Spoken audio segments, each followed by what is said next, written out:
이 예배 자리 만약 홀로 있다고 생각하신다면 얼마나 외롭고 또 지치고 그렇겠습니까? 하지만 우리가 함께이기에 오늘 이 시간 행복하게 주님께 예배 올려드릴 수 있음에 참 감사한 이 오후 시간입니다.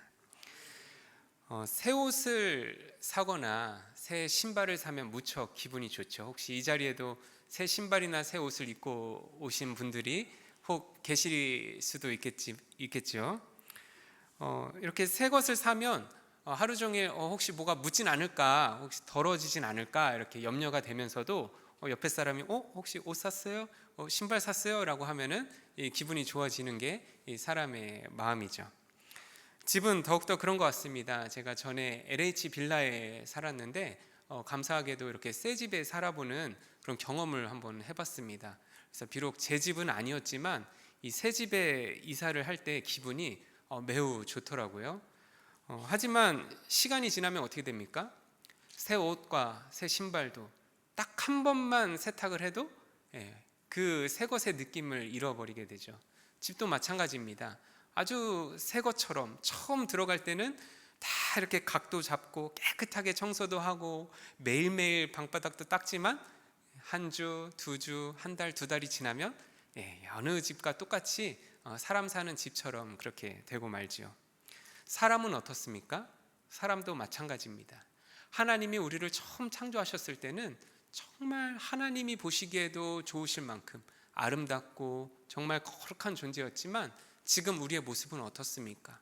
매일매일 죄와 힘겹게 싸우며 온갖 문제를 끌어안은 채 낑낑대면서 그렇게 살아가고 있는 게 우리의 현실 아닙니까?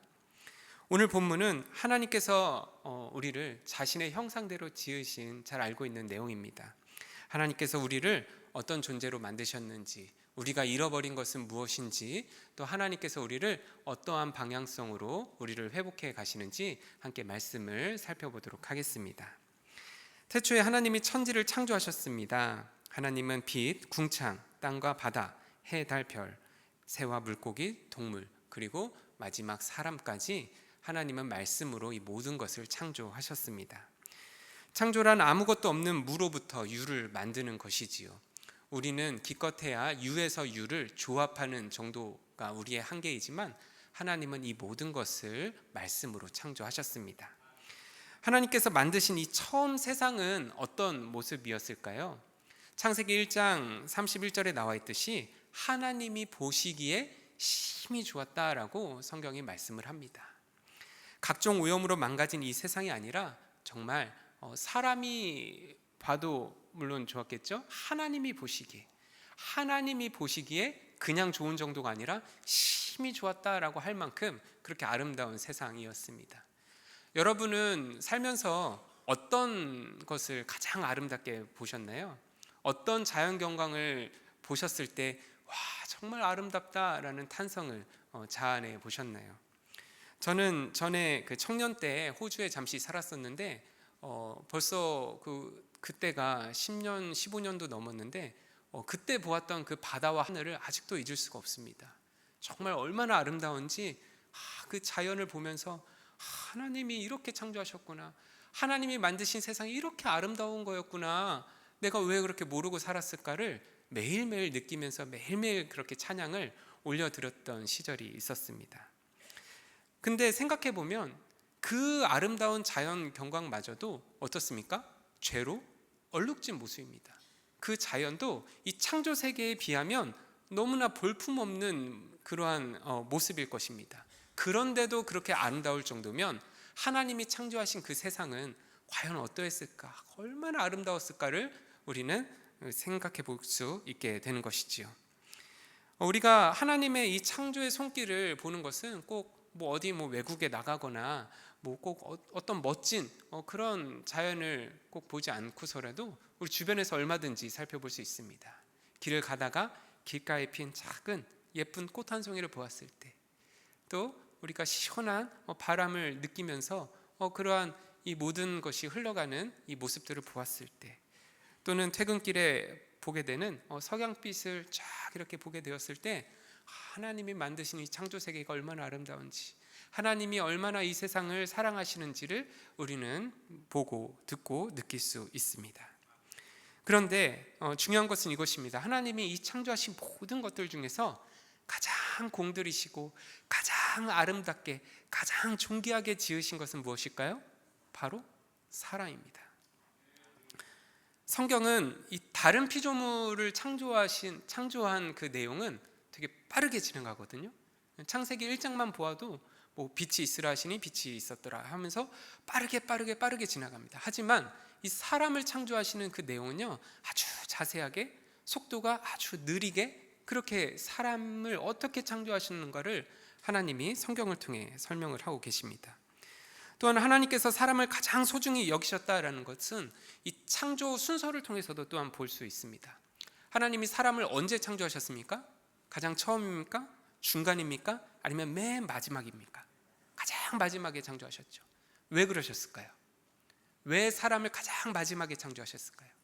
이것은 우리가 아이를 낳는 부모의 심정과 똑같다라고 생각할 수 있습니다. 아이를 새 생명을 잉태하고 그 다음에 아이를 10달 동안 품으면서 부모가 무엇을 준비합니까? 아이가 태어날 환경을 준비하죠. 아이가 머무를 방, 아이가 먹게 될 어떠한 그 우유, 이유식, 그 다음에 아이를 닦아낼 어떠한 가제수건까지 그 하나하나를 다 준비하지 않습니까? 혹여라도 뭐라도 빠뜨리지 않았을까? 책도 찾아보고 인터넷도 뒤져보면서 아이를 출산할 그 준비를 다 하지 않습니까? 그리고 마지막 순간 그 아이와 함께 그 삶을 하루하루 살아가죠. 이처럼 하나님께서는 사람을 창조하시기 전에 이 모든 피조 세계를 만드시고 가장 마지막으로 사람을 창조하셨습니다. 특히 오늘 본문 구절에서 볼 수 있듯이 사람만이 유일하게 하나님의 형상으로 창조되었다라는 사실은 하나님이 우리 사람을 얼마나 사랑하셨는지를 우리가 분명하게 알게 됩니다. 오늘 우리가 읽은 본문 26절 27절은 이렇게 말씀합니다. 하나님이 이르시되 우리의 형상을 따라 우리의 모양대로 우리가 사람을 만들고 하나님이 자기 형상 곧 하나님의 형상대로 사람을 창조하시되 남자와 여자를 창조하시고. 참고로 26절에 나오는 이 형상과 모양은 서로 다른 것이 아닙니다. 히브리어로 보면 형상은 첼렘, 모양은 데무트인데요. 창세기 5장 1절과 3절 그리고 9장 6절에서 이 두 개의 단어가 서로 교차로 혼용해서 사용이 되거든요. 그런 것을 보아할 때 이 하나님의 형상, 하나님의 모양은 히브리어 이 병행어법에 따른 이 동의어로 이해하시면 됩니다. 그렇다면 질문은 이것입니다. 하나님의 형상이 무엇일까요? 영어로 보면은 이미지인데요. 하나님의 이미지로 만들었다, 하나님의 형상을 따라 우리를 창조하셨다라는 게 어떠한 뜻일까요? 하나님은 영이신데, 하나님은 우리와 같은 이 육체가 없으신데 우리 그러면 이게 무슨 내용일까라는 생각이 의문이 들 수 있습니다. 결론부터 말씀드리자면 우리가 하나님의 형상을 따라 창조되었다라는 것은 어떠한 모양, 이 육신이 아니라 하나님의 그 성품과 하나님의 능력을 따라 지음받았다라는 것입니다. 이것을 웨스트민스터 소유리 문답 신문이 아주 잘 설명을 하고 있습니다. 이렇게 나와 있습니다. 하나님은 사람을 어떻게 창조하셨습니까? 그리고 대답이 이것입니다. 하나님은 사람을 그분의 형상을 따라 지식과 의와 거룩을 지닌 남자와 여자로 창조하셨고 다른 피조물들을 다스리게 하셨습니다. 아주 참 잘 내용을 축약해서 이 성경의 진리를 잘 담아낸 대답입니다. 사람은 하나님의 형상을 따라 하나님을 닮은 지식과 의와 거룩을 지닌 인격체로서 다른 피조물을 다스릴 수 있는 하나님의 대리자이자 청지기로 지음받았습니다. 그래서 오늘 우리가 읽은 본문 28절은 이렇게 말씀하죠. 하나님이 그들에게 복을 주시며 하나님이 그들에게 이르시되 생육하고 번성하여 땅에 충만하라, 땅을 정복하라, 바다의 물고기와 하늘의 새와 땅에 움직이는 모든 생물을 다스리라 하시니라. 아멘. 모든 생물을 다스릴 수 있는 이 권세를 주신 이 구절은 이 앞에 있는 26, 27절 하나님의 형상으로 지음받은 것과 이 동떨어진 개념이 아닙니다. 이 두 개가 연결이 되어 있어요. 하나님이 우리를 하나님의 형상으로 하나님의 성품과 능력으로 지어주시고 그리고 그 능력을 마음껏 발휘할 수 있는 이 권세를 또한 주신 것입니다. 둘 중에 하나만 주시면 참 아쉬웠을 거예요. 하나님이 우리에게 이렇게 큰 능력을 주셨는데 이 능력을 발휘할 필요가 없는, 그냥 하나님이 다 알아서 하시는 상황이었다면 그것이 뭐 어떠한 소용이 있겠습니까? 그렇죠? 또는 이 능력을 주시지 않고 이 땅을 다스리는, 모든 피조물을 다스리는 그러한 사명만 주셨다면 그것을 우리가 어찌 감당할 수 있겠습니까? 하나님께서는 우리에게 모든 피조물을 다스릴 수 있는 능력을 주시고, 또 그 능력을 잘 발휘하여서 하나님의 영광을 나타낼 수 있는, 이 모든 피조물을 다스릴 수 있는 하나님의 대리자의 역할, 이 거룩한 사명까지 하나님이 주신 것을 우리가 오늘 본문 말씀을 통해 알게 됩니다. 하나님의 형상대로 지음받은 인간은 이처럼 참 놀라운 존재였어요. 하나님의 그 놀라운 능력을 다 가진 그러한 존재였습니다. 그리고 하나님의 지혜를 받은 이 아담이 얼마나 지혜로웠는가 우리가 창세기 2장에서 또한 보게 됩니다. 창세기 2장 19절에서 20절은 하나님이 각 생물을 아담에게 이렇게 이끌어가고, 또 아담이 그 생물을 보자마자 이름을 지어준 그런 내용이 나옵니다. 이것이 바로 아담이 가진 지혜가 얼마나 놀라웠는가, 타락하기 전에 아담이 얼마나 대단한 능력을 지녔는가를 보여주는 하나의 일례로 볼 수 있습니다. 이렇게 나와 있죠. 여호와 하나님이 흙으로 각종 들짐승과 공중의 각종 새를 지으시고 아담이 무엇이라고 부르나 보시려고 그것들을 그에게로 이끌어 가시니 아담이 각 생물을 부르는 것이 곧 그 이름이 되었더라. 아담이 모든 가축과 공중의 새와 들의 모든 짐승에게 이름을 주니라 라고 말씀합니다. 여기서 이제 오후 시간이 참 나른하고 좀 피곤한 시간이잖아요. 그래서 이 말씀을 어떻게 나눌까 하다가 제가 지은 하나의 게임이 있거든요. 일명 이름 짓기 게임입니다. 이 시간 여러분이 다 아담이 되어서 한번 동물의 이름을 한번 지어보는 것입니다. 그냥 이 말씀을 보면 아담 대단했구나, 아담이 이름을 잘 지었구나, 뭐 대단하네 하고 넘어가지만, 실제로 우리가 한번 해보면 이 타락하기 전에 아담의 지혜가 얼마나 놀라운 것이었는가를 우리가 알게 되거든요. 이 시간 함께 짧은 시간을 한번 가져보겠습니다. 한번 종이와 펜이 있으시다면 한번 준비를 해보시고, 하나님이 여러분 앞에 동물을 데려옵니다. 데려오십니다. 세 장의 사진을 보여드릴 텐데, 동물을 보시자마자 이 동물의 특징, 이 동물은 이런 이름이 어울리겠다라는 이 창조적인 아이디어로 한번 이름을 잘 붙여보시기 바랍니다. 그래서 이름을 잘 붙이신 분에게는 제가 최고라고 칭찬을 해드리도록 하겠습니다. 한번 여러분이 아담이 되셨습니다. 여러분에게 동물이 나옵니다. 첫 번째 동물입니다. 첫 번째 동물. 첫 번째 동물 어떻게 생겼나요? 어떤 이름이 어울릴까요? 고민할 시간이 많이 없습니다. 한번 생각해 보시고 또 적어 보시고, 또 뒤에 기다리고 있는 두 번째 동물이 옵니다. 두 번째 동물은 이번엔 새예요. 처음 보는 새죠. 어떤 이름이 어울릴까요? 또 뒤에 기다리는 동물이 또 빨리 자기도 이름 붙여달라고 또 나옵니다. 마지막 세 번째 동물입니다. 세 번째 동물 좀 재밌게 생겼죠? 세 번째 동물 어떤 이름이 어울릴까요? 여기까지 이름을 지어주셨다면 제가 이렇게 묻겠습니다. 이름을 잘 지어주셨나요? 그 이름이 마음에 드시나요? 정말요? 그럼 예배 끝나고 한번 알려주시면 감사하겠습니다. 이 동물들이 그 희귀한 멸종위기 동물들이라 아마 처음 보셨을 겁니다. 그런데 아마 대부분 뭐라고 이름을 지어줘야 할까 그런 고민만 하다가 아마 넘어가신 분들이 다수이지 않을까 예상을 합니다. 그리고 혹은 이름을 지었다 해도 그것이 모두에게 공감이 될 만한 이름이거나 엄청 창의적이기는 매우 어려웠을 것입니다. 왜냐하면 이 이름 짓는다라는 건요 참 어려운 일이기 때문입니다. 우리가 10달 동안 아이를 품는 이 아이의 이름을 짓는 것도 정말 우리가 정말 우여곡절 끝에 힘들게 그 하나의 이름을 짓지 않습니까? 근데 얼마나 많은 동물들의 이름을 아담이 지어줬겠습니까? 그 하나님이 주신 지혜가 이처럼 놀라웠다라는 것을 우리가 직접 한번 해보면 더욱더 이 아담의 지혜를 우리가 깨닫게 되는 것이죠. 이처럼 하나님의 형상으로 창조된 인간은 이러한 이름 짓는 것뿐만 아니라 정말 모든 피조 세계를 다스릴 수 있는 엄청난 능력을 지닌 존재였습니다. 그런데 문제가 생겼죠. 아담과 하와가 선악과를 먹음으로 인하여서 죄라는 것이 이 세상에 들어왔기 때문입니다. 이 죄로 인하여 모든 것이 망가졌습니다. 모든 것이 뒤틀리게 되었습니다.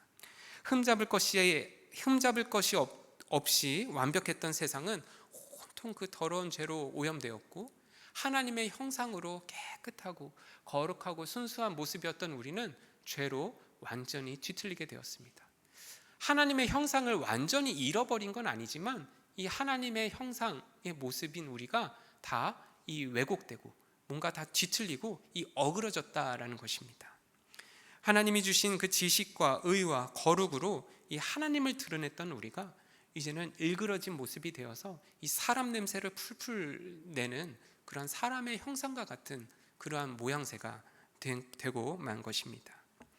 하지만 감사하게도 다행히도 하나님께서는 이런 우리를 그냥 내버려 두지 않으셨습니다.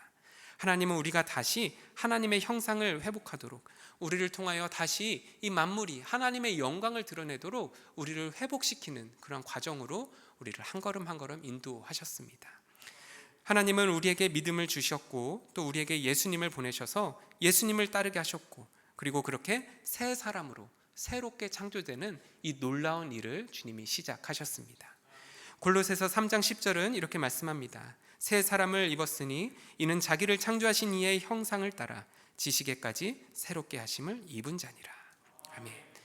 이것은 단순히 하나님께서 처음 창조하신 그 아담의 모습으로 회귀하는 게 아닙니다. 하나님이 우리에게 새 사람을 입게 하는 것은 이 창세기에서 보았던 1, 2, 3장에서 보았던 그 아담의 모습과 똑같이 가는 것이 아닙니다. 그 이상입니다. 그것을 넘어서는 과정이에요. 그 이상의 존재로 우리를 부르시고 그렇게 회복해 가시는 과정입니다. 하나님의 의를 덧입어 그리스도를 닮은, 그죠? 그 첫째 아담이 아니라 정말 그리스도를 닮은 그 영광스러운 존재로 우리를 회복해 가시는 것을 오늘 이 골로새서는 새 사람을 입었다, 새 사람을 입은 존재이다 라고 표현하고 있는 것입니다.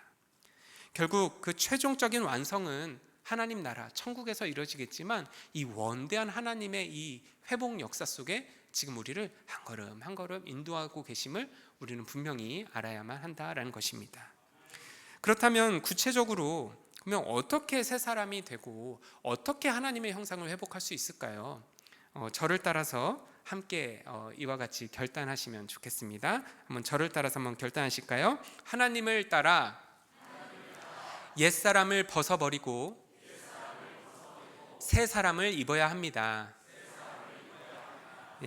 예배소서 4장 22절에서 24절도 우리 같이 함께 한 목소리로 읽겠습니다. 시작. 너희는 유혹의 욕심을 따라 썩어져가는 구습을 따르는 옛사람을 벗어버리고 오직 너희의 심령이 새롭게 되어 하나님을 따라 의와 진리의 거룩함으로 지으심을 받은 새 사람을 입으라. 아멘.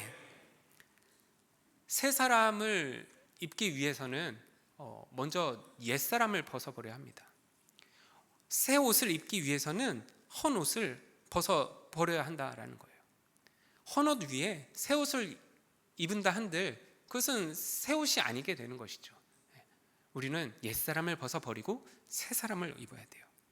그렇다면 어떻게 옛것을 버릴 수 있습니까? 어떻게 새 옷을 입을 수 있습니까? 바로 예배와 말씀과 기도로 자꾸만 나를 내려놓는 거예요. 자꾸만 하나님을 바라보는 것입니다.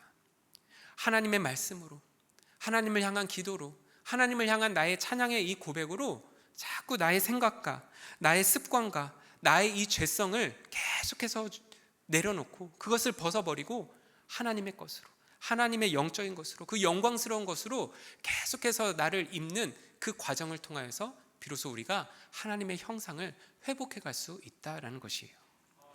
의와 진리와 거룩함은 오직 하나님으로부터만 주어집니다. 그러니 우리는 새 삶을 살기 위해서는 하나님께 나아가는 방법밖에 없다라는 것입니다. 병든 몸을 의사에게 맡기고 고장난 휴대폰을 엔지니어에게 맡기듯이 우리를 하나님께 내어 맡겨야 된다라는 겁니다. 그러면 어떤 결과가 생길까요? 계속해서 옛것을 벗어버리고 하나님의 것으로 나를 채워가면 어떤 결과가 생길까요? 그때 비로소 우리가 그동안 보았던 성령의 열매가 맺어지는 삶, 정말 진짜 그리스도의 사랑을 내 안에 가득 채우고 그리스도의 사랑을 흘려보내며 그것을 실천하는 삶, 정말 주님이 기뻐하시는 그 삶을 그때에 비로소 할 수 있다라는 것입니다. 온전한 하나님의 형상이신 예수님을 닮아가는 그 놀라운 기적, 그죠? 정말 기적이에요. 그 기적이 나에게 내 삶에 이루어지게 되는 것이 바로 가능하다라는 거예요. 그렇게 예수님을 롤모델로 삼아 하나님의 형상을 회복해가는 우리 모든 성도님들 될 수 있기를 주의 이름으로 소망합니다. 아멘. 예술적 가치를 인정받은 화가들의 이 명화가 세계 곳곳에 있죠. 그중 하나는 레오나르도 다빈치의 최후의 만찬입니다.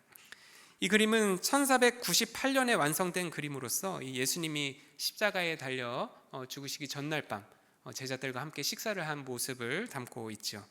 그런데 오랜 세월을 보내면서 이 원래 그렸던 이 다빈치가 원래 그렸던 이 모습이 많이 퇴색되고 그리고 많이 망가지고 말았습니다. 첫 번째 사진은 이 사진이 복원되기 전의 모습입니다. 그러니까 다빈치가 그림을 그린 후 이것을 이 다빈치가 또 실험적인 벽화 기법을 사용하는 바람에 완성된 직후부터 이 그림이 많이 벗겨졌다고 해요. 칠이 많이 벗겨지고 또 여러 역사 속에서 이 그림이 많이 훼손되었습니다.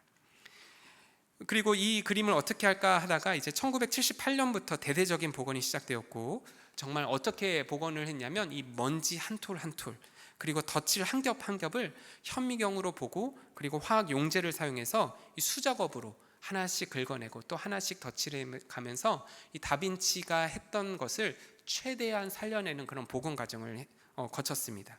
그리고 두 번째 그림이 바로 이 복원을 마친 그림의 모습입니다. 우리가 익히 알고 있는 그러한 형태의 모습이죠. 이 그림을 복원하는 데 얼마나 걸렸을까요? 참고로 다빈치가 그림을 그리는 데는 3년이 걸렸습니다. 복원하는 데는 21년이 걸렸다고 합니다. 그리고 지금도 이제 전문가들이 조금씩 복원하는 과정을 하고 있다고 해요. 그런데도 논란이 참 많습니다. 이 복원이 제대로 안 됐다는 등 어떻게 됐다는 등. 그런데 중요한 것은 이 복원이 참 쉽지 않다라는 거예요. 그 오랜 기간 동안 했음에도 불구하고 원래의 모습을 담아내는 것이 극도로 어렵다라는 것입니다. 우리는 어떻습니까? 우리는 어떻게 나를 회복해 가고 있고, 여러분은 어떻게 여러분의 삶을 하나님의 형상을 닮은 모습으로 그렇게 복원해 가고 계십니까? 우리가 왜 자꾸 실패할까요? 왜 자꾸 넘어질까요? 왜 자꾸 나의 그림이 자꾸만 이상해져 갈까요? 그것은 자꾸만 이 붓을 내가 쥐려고 하기 때문이에요. 이 다빈치의 그림 정말 완벽하게 복원하려면 이 붓을 누구에게 줘야 할까요? 죽은 다빈치에게 줘야겠죠. 하지만 줄 수가 없겠죠. 마찬가지입니다. 우리를 하나님의 형상으로 회복하는 이 과정, 그렇다면 나의 삶을 그리는 이 나의 붓을 누구에게 드려야 할까요? 하나님에게 드려야죠. 하나님이 우리를 지으셨고, 하나님이 우리를 우리보다 더 잘 아시고, 하나님이야말로 우리를 온전히 회복해 하실 수 있는 유일한 분이니까요. 그런데 그 붓을 내가 쥐려고 하고, 내가 이렇게 하려고 하고, 내가 저렇게 하려고 하고, 내 힘과 내 노력과 내 지혜로 하려고 하면 자꾸만 그림이 이상해져 가는 거예요. 점점. 우리는 비전문가입니다. 진정한 우리 회복의 전문가이신, 진정한 하나님의 형상 그 자체이신 하나님께 우리의 붓을 내어 맡기고, 하나님 나를 회복시켜 주세요. 하나님 온전한 하나님의 형상을 나를 통해 나타내 주세요라고 고백할 수 있는 우리 모든 성도님들 되기를 바랍니다. 아멘. 저는 23살 때, 저 이름은 사무엘인데 저는 23살 때 하나님을 인격적으로 만났습니다. 그렇게 하나님을 인격적으로 만나고 가장 먼저 저를 고친 영역이 말이었어요. 이 말, 입술이요. 그래서 23살 당시 저의 별명이 버퍼링이었습니다. 버터링이 아니고요, 버퍼링입니다. 버퍼링, 이렇게 오래 걸린다는 거예요. 누군가가 저에게 말을 걸면 제가 답변을 바로 하지 않고 한참 생각합니다. 그것은 네, 이렇게 생각합니다.